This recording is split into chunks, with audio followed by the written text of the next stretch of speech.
You've spent most of your life wanting, sometimes quietly, sometimes with obsession. Not because you're greedy, but because you were conditioned to believe that wanting is living. You want recognition, to be understood, to finally feel like you matter. You chase it through achievement, through relationships, through screens. Every scroll, every post, every late-night plan is a negotiation with this hunger. But there was once a man who stopped negotiating. He didn't want less. He wanted nothing. Not a little peace, not a simpler life. Nothing. No status, no legacy, no home. And in doing so, he exposed something terrifying. How much of our identity is stitched together by the things we chase. His name was Diogenes. He didn't just reject the world, he humiliated it. He didn't escape from power, he laughed at it. When kings offered him gifts, he told them to move out of his sunlight. When philosophers tried to impress him, he plucked their words apart with silence. He wasn't a mystic, he wasn't a guru. He was a man who had stripped life down to its bone and chose to live there. This wasn't poverty, it was a philosophy. Cynicism in its original form, not bitterness, not sarcasm, but raw clarity. A man becoming free by needing nothing. So what really happens when a man wants nothing? That's what this story is about.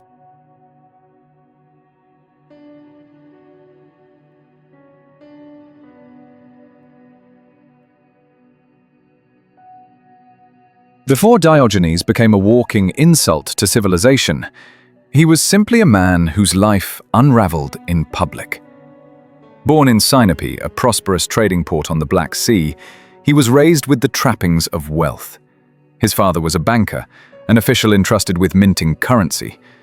That detail matters, because the act that got Diogenes exiled wasn't just a crime, it was a metaphor. He defaced the very money his father helped create. Whether it was deliberate protest or opportunistic fraud is still debated, but the symbolic force of it is undeniable. Diogenes rejected the social contract at its most sacred point, value itself. Exile wasn't a slap on the wrist. It meant erasure. No citizenship, no legal protection, no identity.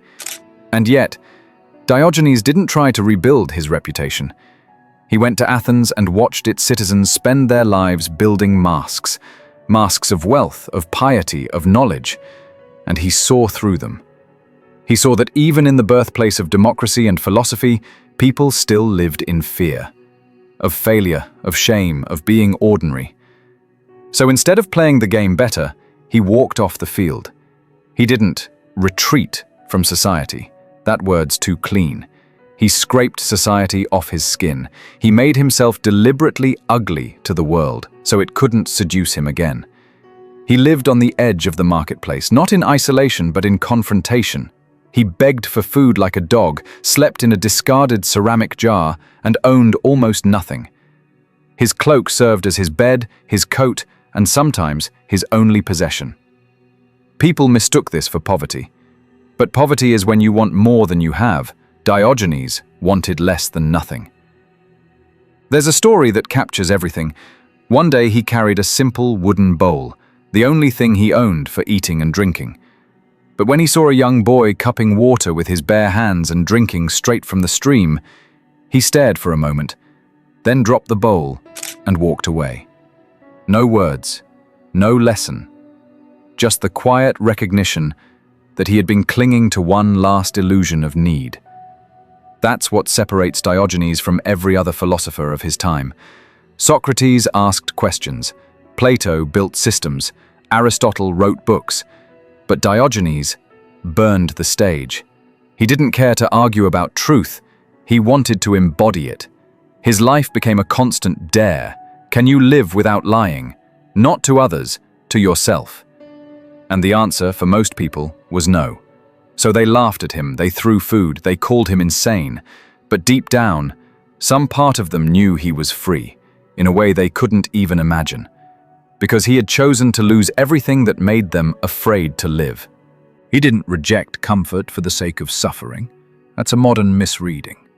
He rejected it because he saw how easily comfort becomes dependence, and how dependence makes people obedient. When you strip that away, when you want nothing, the world can't own you. It can't buy you, cancel you, manipulate you, or frighten you. It can only ignore you or fear you.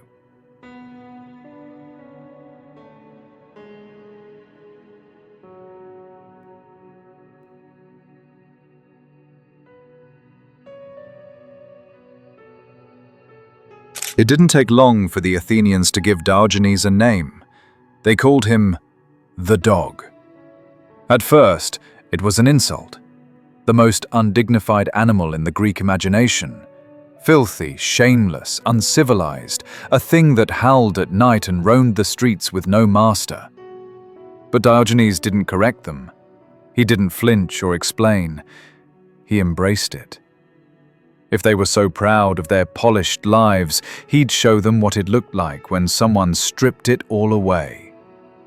He wouldn't rise above their insult, he'd become it. The label fit, but not in the way they thought. Like a dog, he didn't pretend, he didn't flatter or perform. He ate in public, relieved himself wherever he pleased, slept where he wanted. Not because he was too stupid to follow the rules, but because he saw the rules as theatre.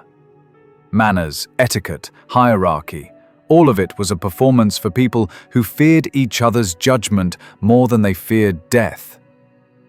Diogenes saw that fear and refused to participate in it. And yet, his dog-like behavior wasn't aimless chaos. It was strategy, controlled provocation.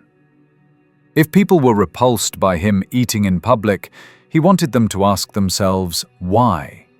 Why is eating only acceptable in private? Why is shame tied to biology? If someone is humiliated by someone else's poverty, is it because they care, or because they're afraid of becoming poor themselves? Diogenes didn't deliver lectures, he delivered discomfort. That was his method, and it worked. There's a famous image of him walking through the marketplace during the day, carrying a lit lantern. When people ask what he was doing, he said, "I am looking for an honest man." Not a good man, not a successful man, an honest one. And what he meant was that honesty, real honesty, was so rare that even in the brightest city in the world, you'd need a flame to find it. Most people weren't lying out loud, they were lying by participation, by dressing up, by pretending to know, by chasing what they were told would make them complete. Athens was supposed to be the intellectual heart of the world, but Diogenes looked at it and saw a graveyard of self-deception. So he became the ghost that haunted it. He wandered through its temples, mocking the gods. He barked at orators giving speeches. He interrupted polite conversation by doing something obscene, not to be vulgar, but to force people to see how easily they were disturbed by anything unfiltered. And underneath it all, there was discipline. That's the part most people miss. Diogenes didn't live like this out of recklessness. He trained himself. He exposed his body to cold. He walked barefoot in the snow. He fasted, suffered, and endured, not because he wanted to punish himself, but because he believed that no one could speak of freedom who hadn't broken their chains first. To him, that meant mastering the body, mastering fear, and most of all, mastering desire. When he called himself a dog, he wasn't degrading himself. He was saying, at least the dog doesn't lie. It doesn't pretend to be something it's not. It doesn't dress its hunger in philosophy. It wants what it wants openly, and when it doesn't want, it rests. In a society built on polished words and polite illusions, Diogenes became the one presence that couldn't be ignored, a living contradiction, a filthy mirror. A man who had nothing, wanted nothing, and yet seemed more awake than anyone else.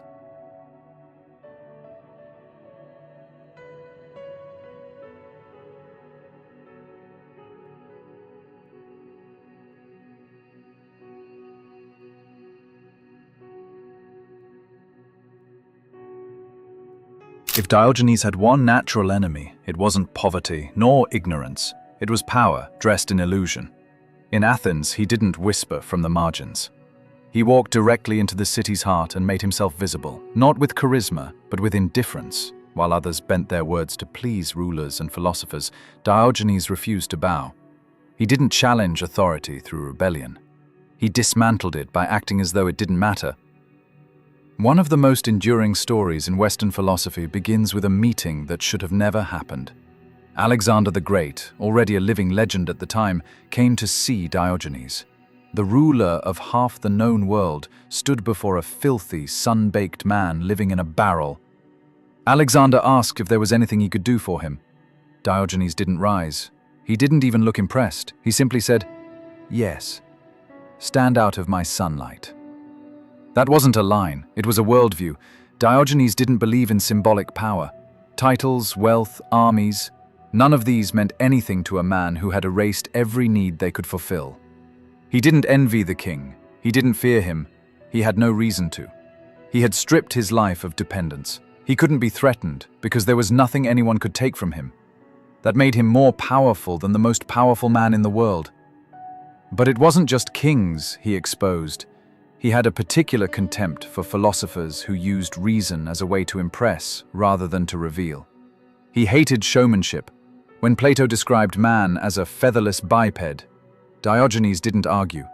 He plucked a chicken, walked into Plato's academy and said, "Behold, Plato's man." That wasn't wit. That was precision. A single gesture tore through layers of abstraction and exposed the arrogance behind it. He saw that most intellectuals loved the idea of truth, but not the consequences of it. They wanted systems, dialogues, refined speech. Diogenes offered none of that. His philosophy couldn't be published or debated. It had to be lived, and most people weren't willing to endure the clarity it demanded. He didn't argue against lies. He behaved in a way that made them impossible to ignore. Every part of his existence was a rejection of hierarchy. When told that he should pay tribute to the gods, he pissed on the statues. When asked where he came from, he called himself a citizen of the world. When mocked for living like an animal, he responded that animals were at least free.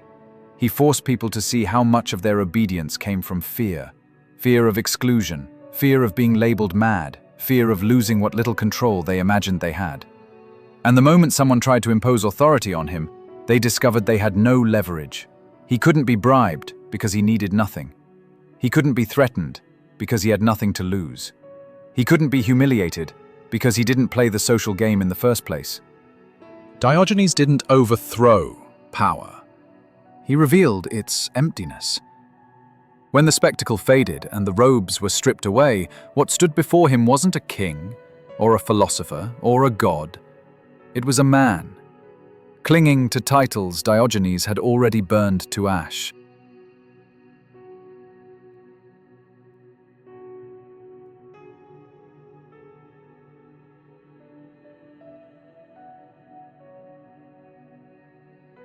To the average Athenian, Diogenes looked like a failure. He had no property, no family, no position. He begged for scraps. He slept on the ground. He wore the same cloak through storms and heat. But what seemed like destitution from the outside was, to him, the only honest form of wealth. Freedom that wasn't contingent on anyone else's permission. He didn't live without luxury to make a point. He lived that way because he understood the cost of meeting. Every attachment creates a thread, something that can be pulled, manipulated, threatened. When a man needs approval, he behaves. When he needs security, he submits. When he needs pleasure, he rationalizes anything that offers it. Diogenes severed those threads one by one until there was nothing left to control. And that's when he became dangerous. He didn't organize movements or write manifestos. His rebellion was personal and complete. When the city turned away from him in disgust, he remained visible. He didn't hide.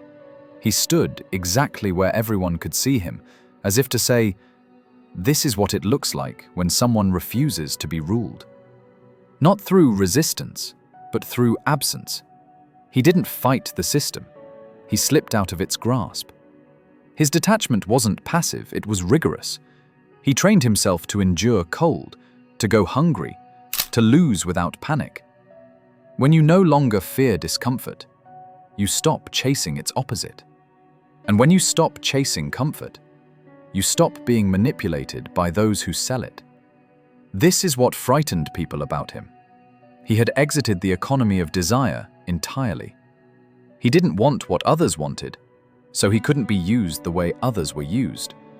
And this extended beyond physical needs. He rejected social identity. He didn't care about reputation, legacy, or the admiration of his peers. He saw those as traps, constructs that force people to act in ways that are false. He knew that a man will betray himself to preserve how he's seen. Diogenes didn't even try to be liked. That gave him a clarity most people lose early in life and never recover. Modern culture is built on the exact opposite principle. Everything around you is engineered to intensify want. You're encouraged to curate an identity, to optimize your time, to align yourself with movements and ideologies that promise purpose. Even your moments of stillness are interrupted by algorithms designed to awaken hunger. Wanting has become the default condition. And Diogenes dismantled that condition entirely. Not by offering an alternative, but by showing what life looks like without it. He didn't become less human by shedding his wants. He became more visible, more direct, more alive. While others were chasing approval through performance, Diogenes sat in the sun and laughed at the idea of kings.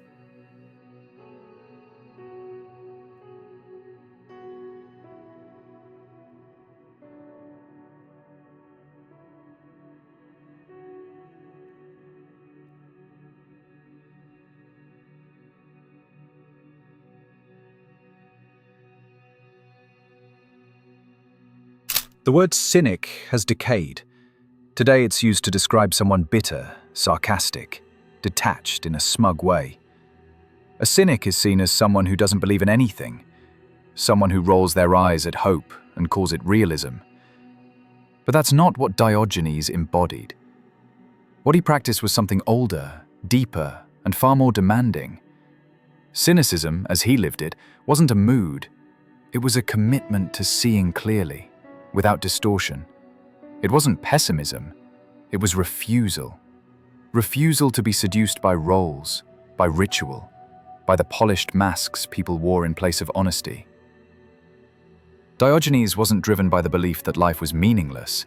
He believed that life was choked by false meaning, by fabricated needs, scripted virtue, and the constant pressure to conform. Strip all of that away, and what remained was life unburdened, raw, unflattering, but real.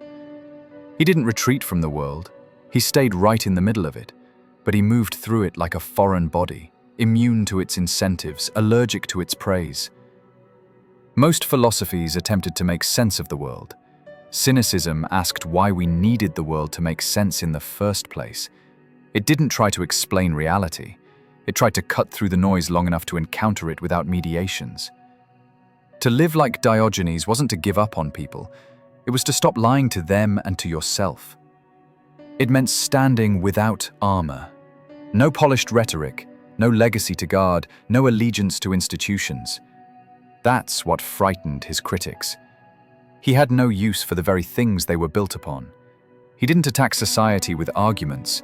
He undermined it with independence. And that's why the modern image of cynicism misses the point. The cynic today often postures from behind a screen, confident in his doubt, but still tethered to the very systems he claims to see through. Diogenes wasn't tethered to anything. His philosophy didn't exist in what he said. It lived in what he no longer needed. This kind of clarity is rare. It requires more than observation. It requires subtraction. Most people build a self by accumulation of opinions, alliances, aesthetics. Diogenes dismantled the self until there was no gap between what he believed and how he lived. Cynicism, in its original form, isn't the act of giving up. It's the act of breaking free.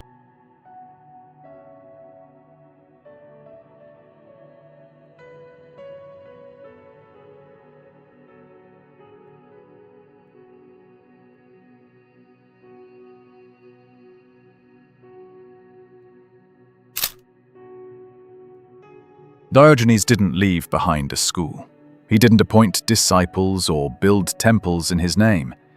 His legacy exists in fragments, in stories passed down through the very institutions he rejected. But that's what makes his philosophy so difficult to erase. It was never dependent on preservation. It was fire, not stone. And like fire, it spreads when people stop protecting what they no longer believe in. He didn't want to be remembered. He wanted to live without illusion. That was enough. A man who had nothing, feared nothing, and still stood taller than kings. You don't have to live in a barrel to understand what he saw. You just have to ask yourself one question, honestly, without evasion.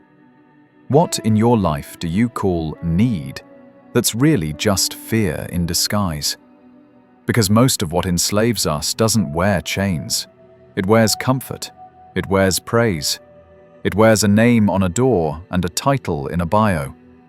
Diogenes stripped all of it away, and he was still there, whole, unbothered, free. That's what happens when a man wants nothing. If you're done chasing approval, if you want to see clearly, without performance, without polish, subscribe. This isn't self-help, it's a confrontation. And if you're still unsure, keep watching. The world already has enough followers. Maybe it's time you stepped out of the sunlight too.